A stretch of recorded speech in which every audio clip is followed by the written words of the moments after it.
Now that we are super close to Wuthering Waves release, everyone knows that we are all excited for not only the very early 5-star that we're going to be getting with the beginner banner, but also the Selector 5-star banner. So if any of you are going to no life and grind the game, or just going to straight out throw out your credit card, then guess what today's video is going to be about, which is which character should you end up selecting for the 5-star standard selector. Now the one thing I do want to preface before we get into the video is that if you have a specific character that you really like when it comes to the design, their kit, their playstyle, anything like that, then that takes precedence over anything else. But if you really want to know which characters have the best value when it comes to what they have for future investment and also current investment, this is the video for you. So before we get into all that, make sure to leave a like, comment, sub, all that different type of stuff, and let's get into the video. I will be talking about these characters in order from the least best choice to the best choice, and starting at the last part of the list, which this saddens me because they're personally one of my favorite characters. I think Jianshin is definitely going to be the last character you probably want to pick from the standard selector, just because she is a cool character. She is a unique one. She even has a unique parry to herself only. But the only problem with Jianshin is that not only is she a damage dealer, she's a sustainer, but she's also a CC'er. So she has a lot of aspects to her. But the problem is that if you can do everything, you can't do everything good. The problem is that currently her damage isn't that crazy, her CC doesn't work on bosses, and also her shield takes 10.4 years to apply to itself. We do know that Kuro did try to make some rework happen with Jianshin, so we are gonna have to wait till live release to know how they did rework her or how they changed up what she does. And if it's anything substantial, I definitely will be covering it because she is by far one of my favorite characters up until almost release. So right now, as Jianshin stands from CBT2, she would be the least best pick just because she does everything, but the problem is she doesn't excel in anything. So there's nothing really good for Jianshin at the current moment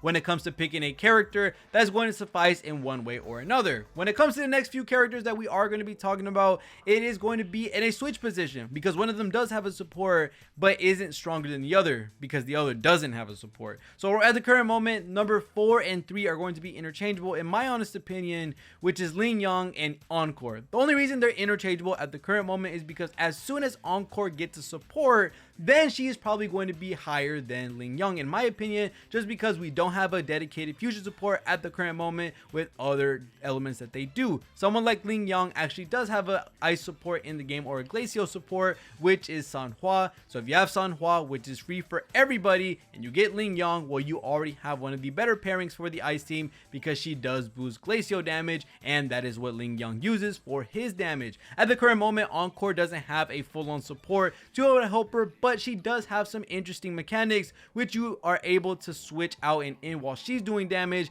and this can lead for some absolutely devastating DPS. I do think Encore is eventually going to become a monster as a 5-star very soon, but we do have to wait for when Encore finally gets her support, and then when we get a fusion support, that opens up the door for a lot of different things, whether it be Encore and her damage or the teammates are going to be in that fusion team. We're gonna have to wait and see, but at the current moment I would put Ling Yang over Encore just because, or I guess you could say still vice versa, like I said before, where they're interchangeable between 3 and 4, just because Ling Yang has the support, but he doesn't have the absolutely devastating damage and long-term investment that Encore may have with her switch tech. But Ling Yang does have a support, but he doesn't have that much of a switch tech capability just because a lot of his moves are him hitting, and he doesn't really have any long animations where you're able to switch out, and she's able to do stuff. So we're gonna have to wait and see how they play out, or if they made any changes since CBT2. Now going into the more general part, or the longer part of this, is that we're going to be talking about the last 2 characters, which just ended up coming very fast in all honesty.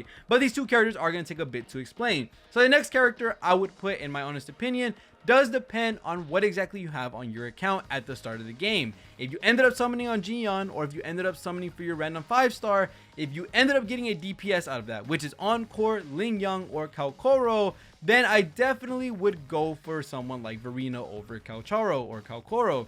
Now if you got someone that is Verena, then it's time to go for your DPS. And if you want someone with the longest term investment, this is why Kaokoro is at the very top of the list, just because he does have a future support coming that is going to absolutely buff the crap out of him and is an absolutely amazing synergy for what a lot of people are very excited for, which is Yin-Lin. Yin-Lin is going to be Kaokoro's best partner and one of her absolutely amazing best DPS to pair with, because you're going to have not only Kaokoro's absolutely amazing damage, but you're also going to have Yin-Lin's sub DPS and damage herself, with her being able to buff electro damage and also resonance liberation damage, which is something Kaokoro would absolutely love. So this is why at the current moment he's currently the best investment of a DPS option to select for on this banner, just because he does have dedicated support coming for him and we know it's confirmed. Whenever we get that for Encore, then she's going to be in that list as well. But other than that, that's the only character at the current moment who has a dedicated support, so Kaokoro would be at the top if you already got Verena. If you didn't get Verena, I would hold off on her unless you get a DPS.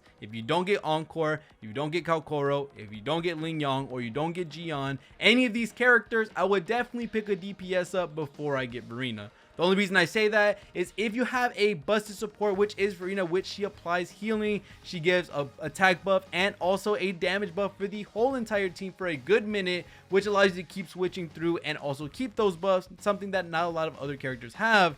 It's not going to be fun when you're dealing with 4 stars that you probably don't enjoy, when you could have had a shiny 5-star DPS that maybe would have gave you some more enjoyment in the game. That's the number one thing you do want to preface when you're going into these games, is that you want to have fun for the most part. Even though she's going to be absolutely amazing possibly in the end game, you want to make sure that you get to the end game. If you get bored to the point where you want to quit because you didn't pick Encore, because you didn't want to pick Kaokoro, because you didn't pick Ling Yang, then that is going to overall overwrite the value that you would have gotten from Verena, because you never made it to that point. So if you didn't get a DPS and you don't like your DPSs, pick a DPS. It can be any of these 5, as long as you like them, then that's good. But if you want one with future investment confirmed, then it'll be Kaokoro for Yin-Lin. If you already have multiple DPSs, whether it be a 4-star or a 5-star that you enjoy, like Kaokoro, Encore Ling Yang, or Jian, the one of our premium limited banner units, then it would be okay to get Verena, because at that point you have your DPS, you probably could have a 4-star DPS for the other team, and now Verena is there for you as a huge investment